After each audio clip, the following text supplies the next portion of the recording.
and I listen to Badu. She got my third eye on fleek, so I keep a third eye on you. Hello, ladies and gentlemen, boys and girls, misery bots of all ages. Back again with another video. This time I want to talk about how Mortal Kombat 11 and Street Fighter 6 are actually more similar than you think, which is crazy because by the vocal minority, Mortal Kombat 11 is a bad game, but for the most part, Street Fighter 6 is praised by everybody. So this is just a little comparison as to some of the things that people shit on Mortal Kombat 11 for, but Street Fighter also does. Let's get into the video. Before we do though, check out the Adrian Rockstar SoundCloud in the descriptions below. Let's get into the video. Okay, so the first thing I want to touch on in this video is the rechargeable meters. If you remember, Mortal Kombat 11 was criticized for the fact that it had rechargeable meters. There was no sort of meter management for this game and stuff like that. Like, people hate, for some reason, the vocal minority hated the fact that the meter in this game recharged. So you have... So you have the fact that the meter in this game recharges. There it goes. It's recharging. It's only 2 bars, by the way. It's only 2 bars that is recharging, by the way. And that's offensive. That is offensive meter that I am using in this particular game right now. Yep. Offensive meter. Has to recharge. Gotta give it a minute. And then I can use it again.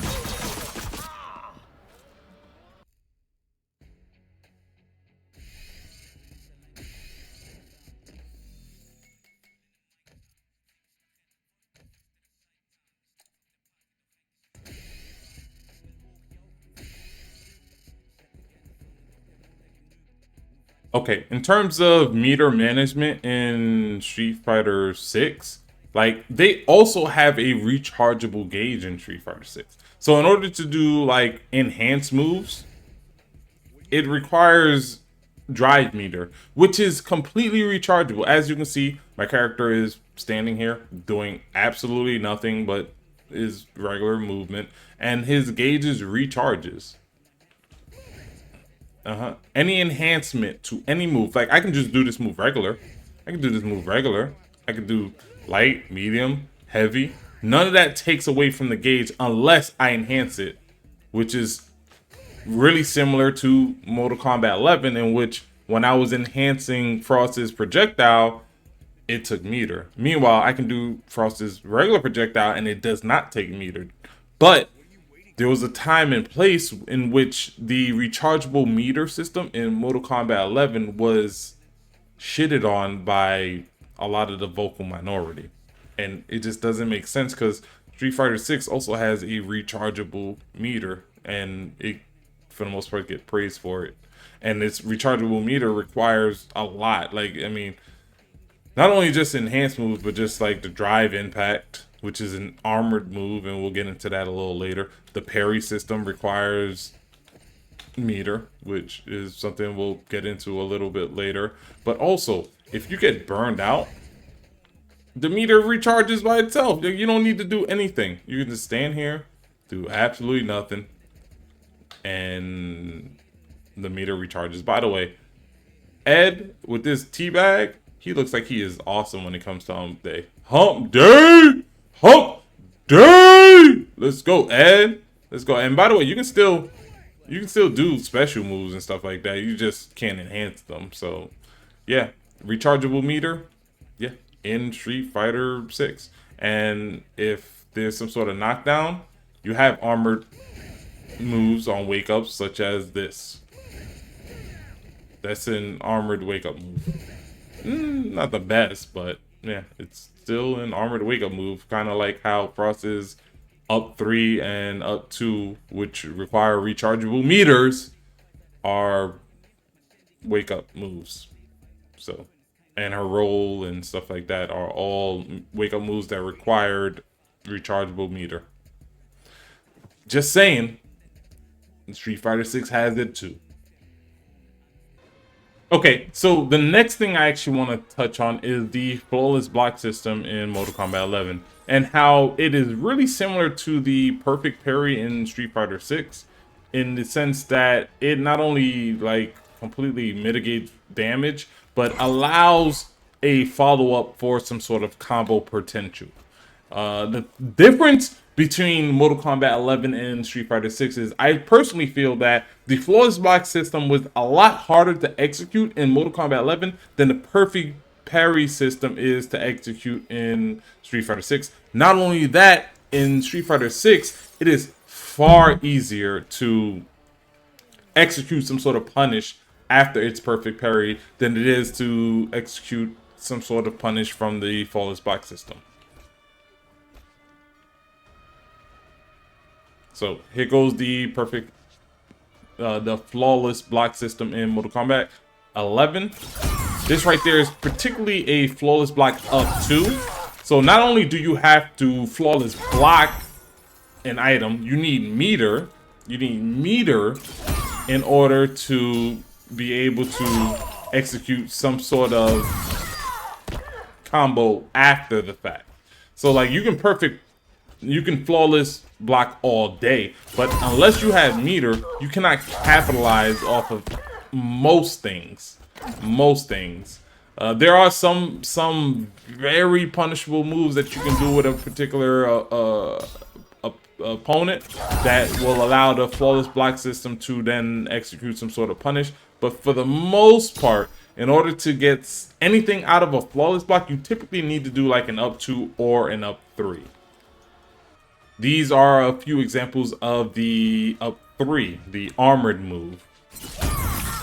So with the armored move, the first one was not armored, but with the armored move, I can do things that would typically be safe, but with the flawless block, yes, they can punish me for doing something that would otherwise typically be safe.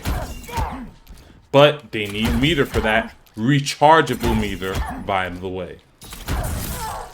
They can't execute anything unless there's some sort of rechargeable meter. Okay, in this part of the video, we're going to get into the flawless block. Oh, my bad. The perfect parry system in Street Fighter 6. That is the perfect parry system in Street Fighter 6. In my opinion, that is actually easier to execute in Street Fighter. The perfect parry system is actually easier, in my opinion, to execute in Street Fighter 6 than the flawless block system is to execute in Mortal Kombat 11. Not only that, like, because of the slowdown that happens here, it is far easier to execute some sort of punish. Whereas in Mortal Kombat 11, not only do you have to flawless block, you have to then press up 2 or up 3 in order to get most things out of it. It's very rare to perfect parry a particular move and then be able to punish it in Mortal Kombat 11, or sorry, I keep getting the moves confused because they're so goddamn similar. It is very difficult to flawless block something in Mortal Kombat 11 and then get a follow-up after. It is very difficult to do. Outside of maybe a flawless block like up 2 or something like that, or maybe even a up 3 depending on the situation. Whereas in Street Fighter, if you perfect parry, you're guaranteed to get something out of that. Whether it's a grab, whether it's a punish, depending on how, you know, negative the move is during the perfect parry. In this situation, Ed is negative 26. Negative 26 in this situation. So yeah, he is absolutely punishable. Ken can do anything he wants to him in this situation with this particular perfect parry. No matter, it's not necessarily a grab, it can be anything. Now granted, there are some moves that are not punishable enough. That's very punishable. That's very punishable. That's not so punishable. It's 8 frames. So some of these things will require some sort of grab in order to actually punish. But yeah, depending on the situation, like there is moves that he can actually just completely combo punish. Combo punish.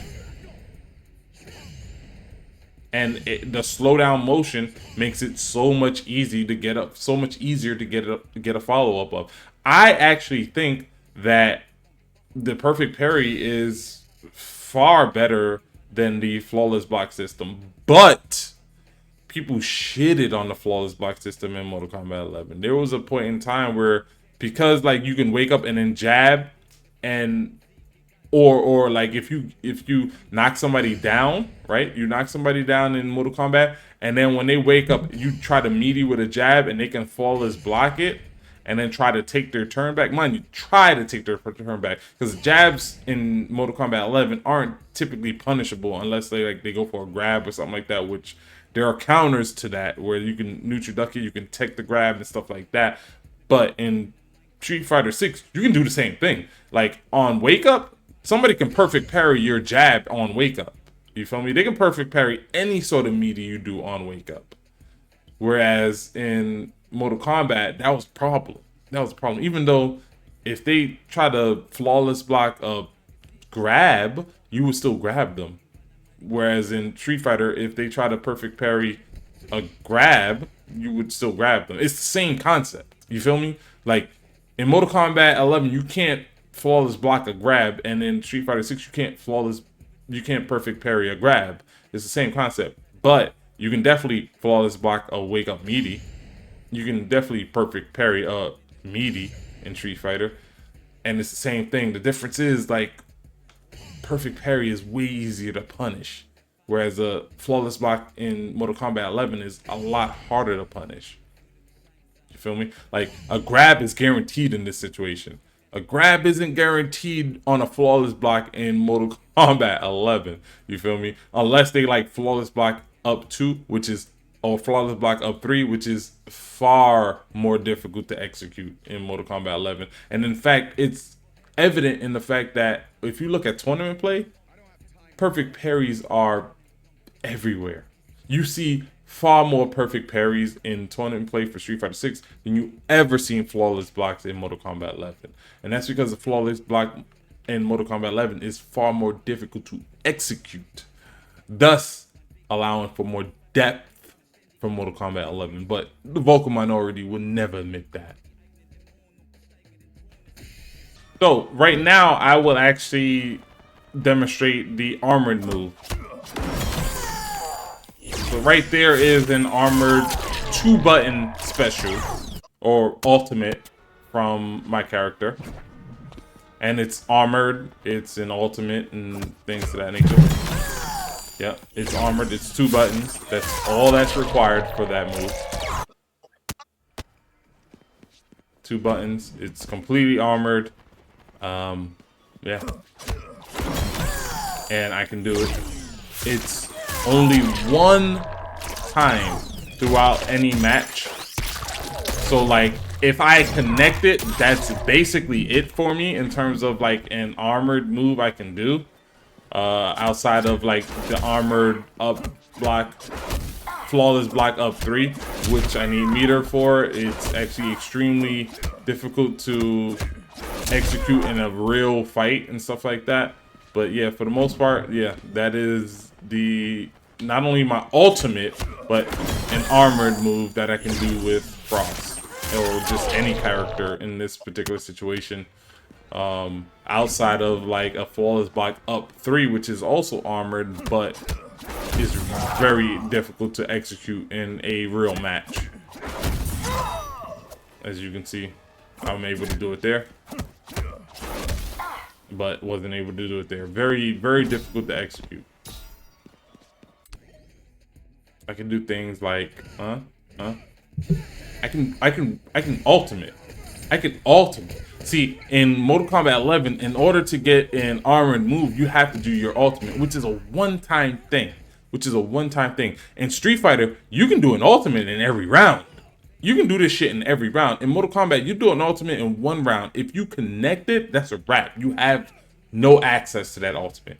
But in Street Fighter 6, you can do an ultimate in every round. As long as you earn that level 3, you can do this in every round. In every round. In fact, I'm doing the level 3. I don't even need to do the level 3.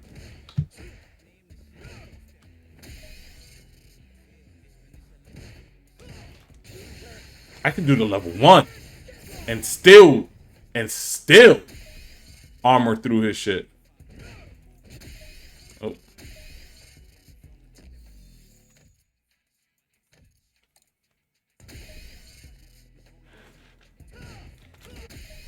Why does that keep happening?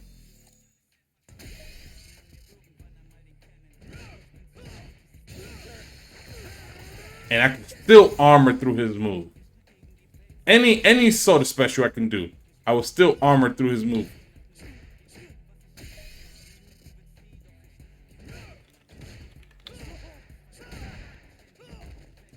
I'm pressing the wrong. I'm doing the wrong alt.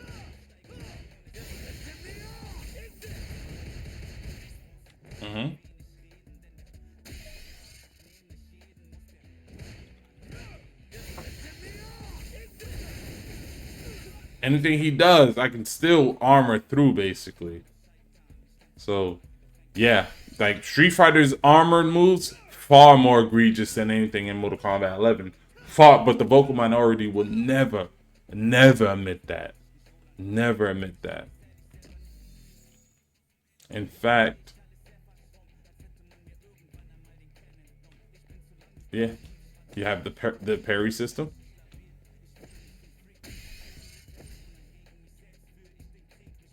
Yeah. So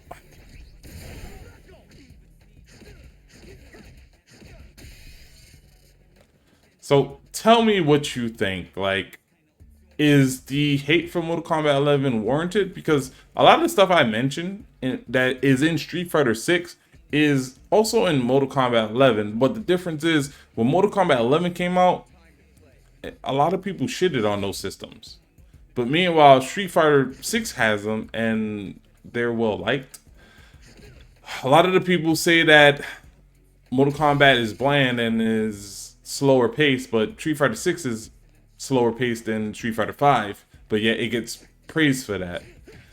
You look at things like the actual gameplay of Street Fighter 6, and for the most part, I mean, a lot of people are doing the same combos that they've been doing since the game launched, and it gets praised for that. Whereas in Mortal Kombat 11, like, there's been several combos found out after the game is launched, and it gets praised for being bland. I mean, it gets shitted on for being bland and stuff like that. So, I mean, when you think of depth in the game, like, it's like, in terms of depth, I would say Street Fighter 6 and Mortal Kombat 11 has the same depth. But yet, Street Fighter 6 gets praised for its depth, whereas Mortal Kombat 11 kind of gets shitted on for the fact that it doesn't have depth, which is extremely weird to me. So leave it in the comments below. Let me know, is Street Fighter 6 bland? Is Mortal Kombat 11 actually bland? Like, what's the difference? Tell me the difference between Mortal Kombat 11 and Street Fighter 6. That's what I want to know.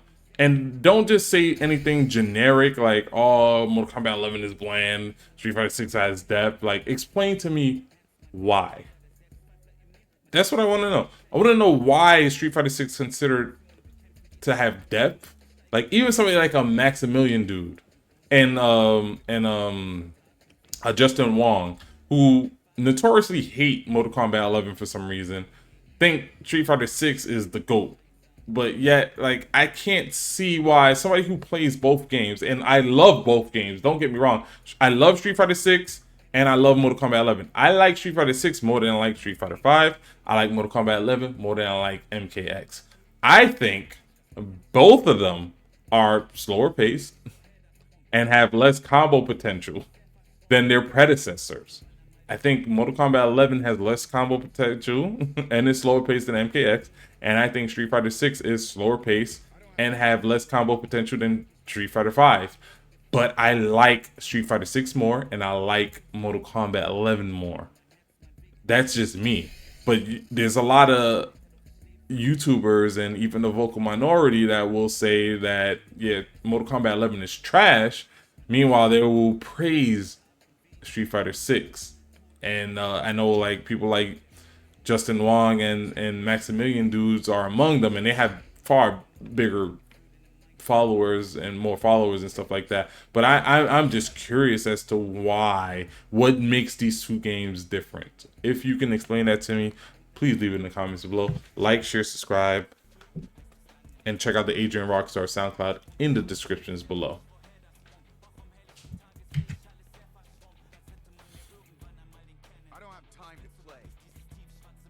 Boys in the hood with big dreams of being superstars. Don't let nobody tell you that you can't, but you gotta work super hard.